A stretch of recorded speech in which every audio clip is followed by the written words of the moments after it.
Igitabo cy'umuhanuzi Yona. Yona yanga gutumwa, umuyaga ubakubira mu nyanja.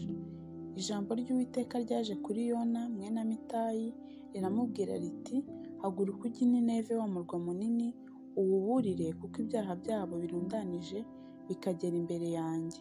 Ariko Yona arahaguruka ngo acikire i Tarushishi, ahunga Uwiteka. Amanukana i Yopa, abona inkuge ijya i Tarushishi, maze atanga ihoro, ajya mu nkuge ngo ajyane n'abandi i Tarushishi, ahunga Uwiteka. Maze Uwiteka yohereza umuyaga mwinshi mu nyanja haba ishuheri ikomeye, inkuge yenda kumeneka. Abasare baterwa n'ubwoba, umuntu wese atakambira ikigirwamana cye.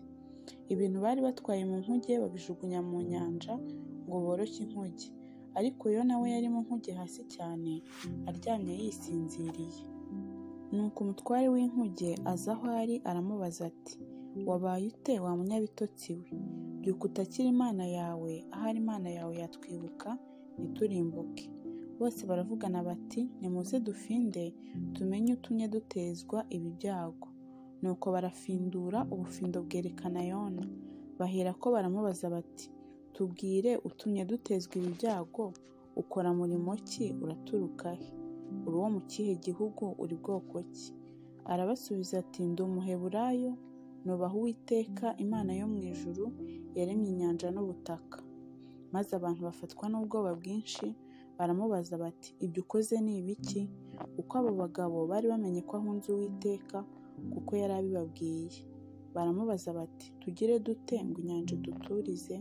Kuko inyanja yiyongeranyaga kwihinduriza. Yona amirwa n'urufi. Arabasubiza ati, nimunterure munjugunye mu nyanja, nayo irabaturiza, kuko nzi yuko iyo ishuheri yabateye ari jye ibahora. Ariko abo bagabo baragashya cyane ngo basubire hakurya imusozi, ariko ntibabibasha, kuko inyanja yiyongeranyaga izikuka ikababuza. Nicyo cyatumye batakira Uwiteka, bakavuga bati, turakwinginze Uwiteka, turakwinginze twe kurimbuka tuzira ubugingo bw'uyu muntu, kandi ntudushyire mu rubanza rw'amaraso y'udacumuye, kuko ari wowe Uwiteka ukoze icyo ushaka. Nuko baterura Yona bamujugunya mu nyanja, inyanja iratuza.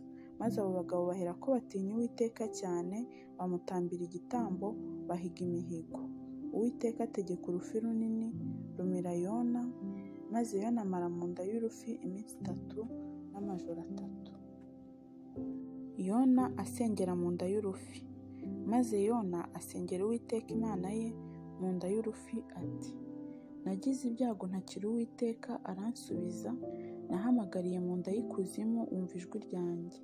Kuko wanjugunye imuhengeri mu nyanja, umwuzure warangose, ibigogo byawe n'imiraba yawe byose byarandengeye. Ndavuga nti, nciwe imbere yawe, ariko nzongera kureba urusengero rwawe rwera. Amazi yarantwikiriye ngera ku bugingo, imuhengeri harangose. Urwuya rwanyizingiye mu mutwe, ndamanuka njya mu mizi y'imisozi. Isi n'ibihindizo byayo binkingira ibihe byose, ariko nkurira ubugingo muri rwa rwobo. Uwiteka Mana yanjye, ubwo umutima wanjye wiheberaga mu nda, nibutse Uwiteka, no gusenga kwanjye kwakugezeho mu rusengero rwawe rwera. Aberekeza umutima ku bitagira umumaro by'ibinyoma, baba bimuye ubabarira. Ariko njyeweho nzagutambira igitambo n'ijwi ry'ishimwe, kandi nzahigura umuhigo wanjye, agakiza gaturuka ku Uwiteka. Nuko Uwiteka ategeka urufi ruruka Yona imusozi. Yona yongera gutumwa i Nineve. Maze ijambo ry'Uwiteka rigera kuri Yona ubwa kabiri, riramubwira riti, haguruka ujye i Nineve wa murwa munini, uwuburire imiburo nzakubwira. Nuko Yona arahaguruka ajya i Nineve nk'uko Uwiteka yamutegetse. Kandi Nineve wari umurwa munini cyane, kuwuzenguruka rwari urugendo rw'iminsi 3. Yona atangira kujya mu mudugudu, agenda urugendo rw'umunsi umwe, ararangurura ati, hasigaye iminsi 40 Nineve hakarimbuka. Maze ab'i Nineve bemera Imana, bamamaza itegeko ryo kwiyiriza ubusa, bose bakambara ibigunira, uhereye ku mukuru ukageza ku woroheje, hanyuma y'abandi. Ijambo rigera ku mwami w'i Nineve, ahaguruka ku ntebe ye y'ubwami, yiyambura umwambaro we, yambara ibigunira, yicara mu ivu. ategekana itegeko n'abatware be b'intebe baryamamaza i Nineve bati, umuntu wese ye kugira icyo asogongeraho, kandi amatungo y'amashyo n'imikumbi bye kurisha kandi bye kunywa amazi, ahubwo abantu n'amatungo byose byambara ibigunira, abantu batakambira Imana bakomeje, kandi bahindukire, umuntu wese areke inzira ye mbi, bareke n'urugomo bagira. Ntawe ubizi, ahari aho Imana yahindukira ikigarura, ikareka uburakari bw'inkazi yari ifite ntiturimbuke. Imana ibonye imirimo yabo, uko bahindukiye bakareka inzira yabo mbi, irigarura, ireka ibyago yari yabageneye, ntiyabibateza.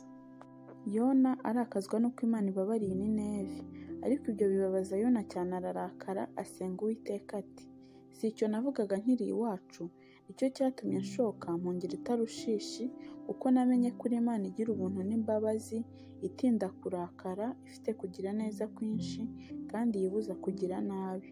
None rero Uwiteka, ndakwinginze unyice, kuko gupfa bindutiye kubaho. Uwiteka aramubaza ati, ubwo urakaye ubwo ukoze neza? Nuko Yona asohoka mu murwa, yicara iruhande rwawo aherekeye iburasirazuba, aba ariho aca ingando, ayicaramo ari mu gicucu, ategereza kureba uko umurwa uzamera. Uwiteka Imana itegeka uruyuzi rumera aho Yona yari ari, ngo rumutwikire, rumubere igicucu ku mutwe, rumukize umubabaro yari afite. Maze Yona ararunezererwa cyane. Bukeye bwaho Imana itegeka inanda irya urwo ruyuzi, bucya rwarabye. Maze izuba rivuye, Uwiteka ategeka umuyaga wotsa w'iburasirazuba, izuba ryica Yona mu mutwe, bituma yiheba, yisabira gupfa. Aravuga ati, gupfa bindutiye kubaho. Uwiteka aramubaza ati, ukoze neza ubwo urakajwe n'uko uruyuzi rwumye? Aramusubiza ati, nkoze neza kurakara, ndetse byatuma niyahura. Uwiteka aramubaza ati, ubabajwe n'uruyuzi utihingiye kandi utamejeje? Uruyuzi rwameze ijoro rimwe, ku rindi rukuma? Njyewe sinari nkwiriye kubabazwa n'i Nineve, uwo murwa munini urimo abantu agahumbi n'inzovu ebyiri basaga, batazi gutandukanya indyo n'imoso, hakabamo n'amatungo menshi?